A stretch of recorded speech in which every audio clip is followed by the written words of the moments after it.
Bonjour, c'est Margot. Nous sommes le mardi 2 juillet et j'espère que vous allez bien et que vous avez bien supporté la canicule parce que on a eu quand même très très chaud et je dois dire que ça fatigue beaucoup quand il fait aussi chaud.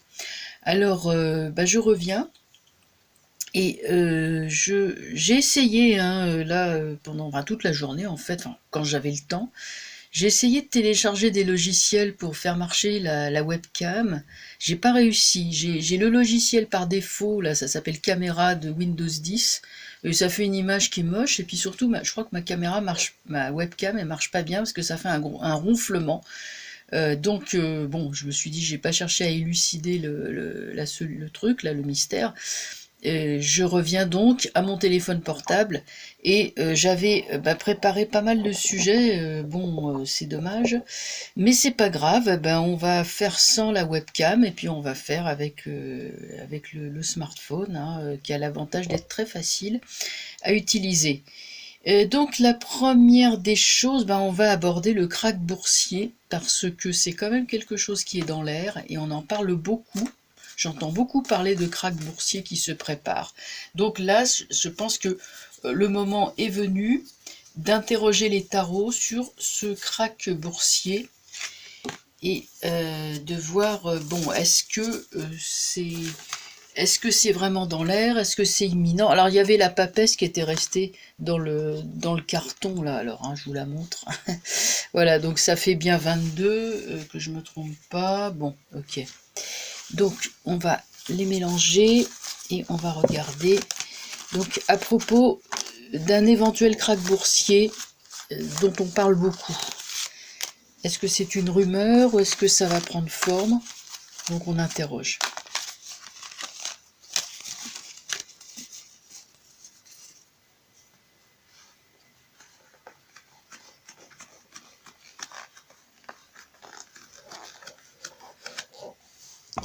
Bien.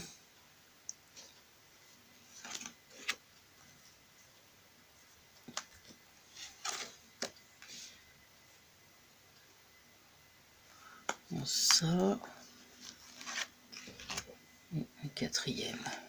On va bien regarder ce que c'est que cette histoire de krach boursier. Waouh. Ouh là là. Vous avez vu, hein?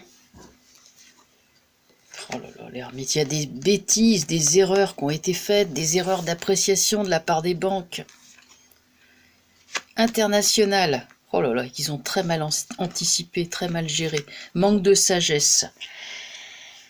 Écoutez, j'ai peur que oui, qu'il y ait un krach boursier. Hein. La réponse, elle est claire. Hein. Ouais. Donc, faites attention à vos avoirs. Ne faites pas confiance aux banques. Hein. Vous savez, moi, je vais vous dire, c'était en 2008. Hein, j'ai vu une dame devant moi. On était dans la rue. Hein. On était un distributeur automatique. Et la dame est restée un moment. Je dis qu'est-ce qu'elle fait? Et je la voyais qui retirait des liasses de billets. Et je me dis, mais qu'est-ce qu'elle est en train de faire? Et en fait, elle a fait trois, quatre comptes comme ça qu'elle devait avoir dans le même établissement bancaire. Elle faisait ça en pleine rue, elle n'avait pas peur, la fille. Hein. Et elle a retiré des grosses liasses d'argent. Elle est partie avec. J'ai dit, mais c'est bizarre ça. Et puis, quelques jours après, on avait la faillite de Lehman Brothers. Ça a commencé comme ça, donc c'était en 2008. Et là, je me suis rendu compte que cette dame, en fait, devait travailler dans une banque, hein, devait être de la partie, et elle était au courant de ce qui allait se passer, hein, puisqu'elle a tout retiré.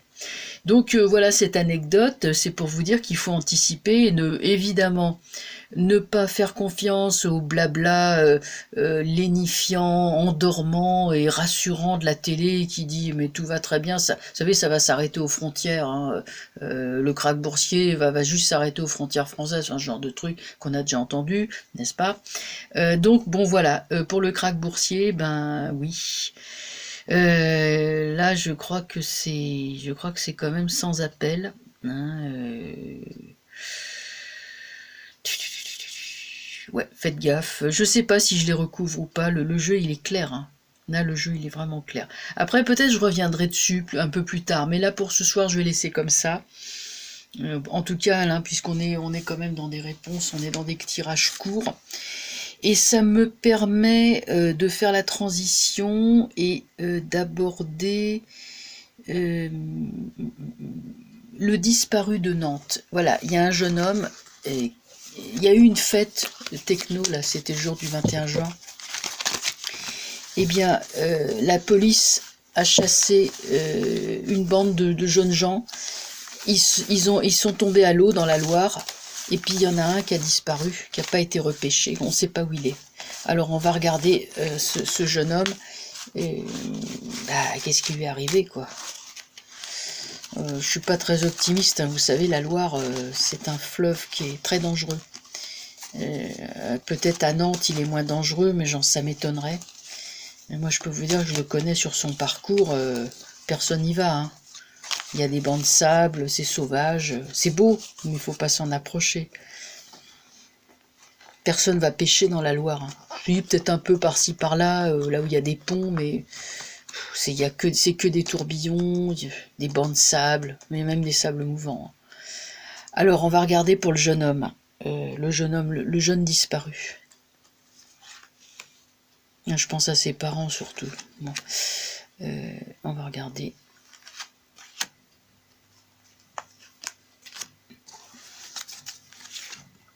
Bon, oh là là, l'amoureux renversé. Il était avec ses amis. C'est lui, le voilà. La tête en bas, il est tombé. La force. Oh, la maison Dieu. Qu'est-ce que les gens disent? Le pauvre garçon était avec ses amis. Il est tombé apparemment la tête en bas, dans de la vase, dans de l'eau, quoi. Il a été jeté à l'eau.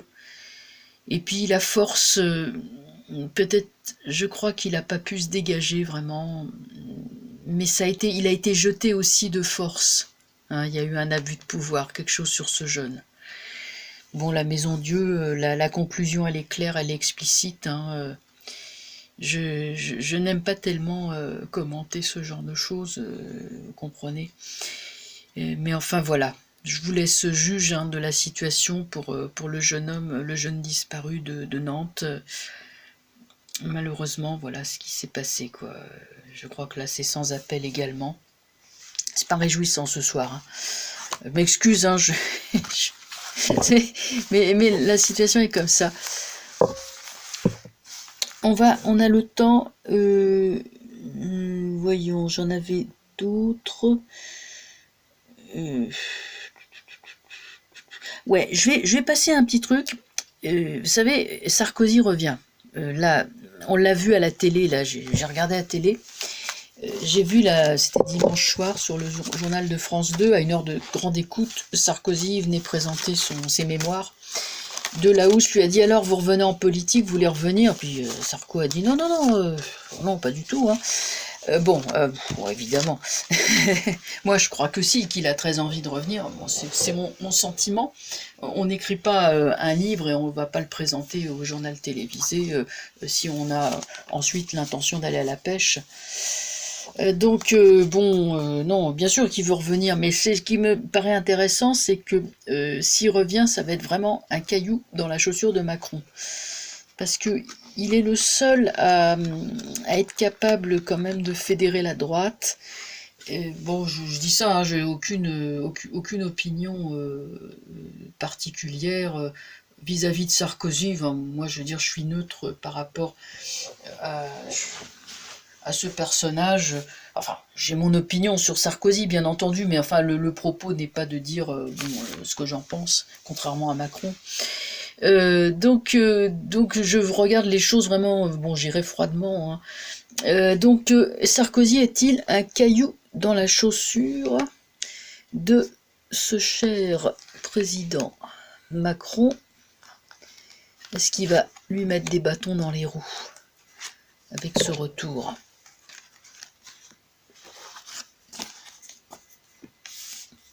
On fait un petit tirage en croix, hein, pour voir entre les deux. Tempérance, le voilà, il arrive en médiateur.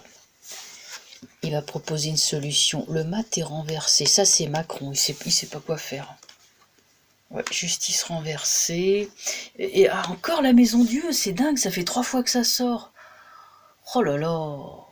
Alors là, je vais vous dire, c'est difficile à interpréter un truc comme ça, hein.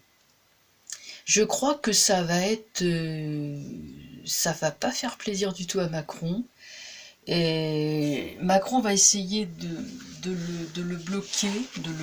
Bon, il y a des petites affaires judiciaires là qui sont en cours, hein, auxquelles il pourrait avoir recours.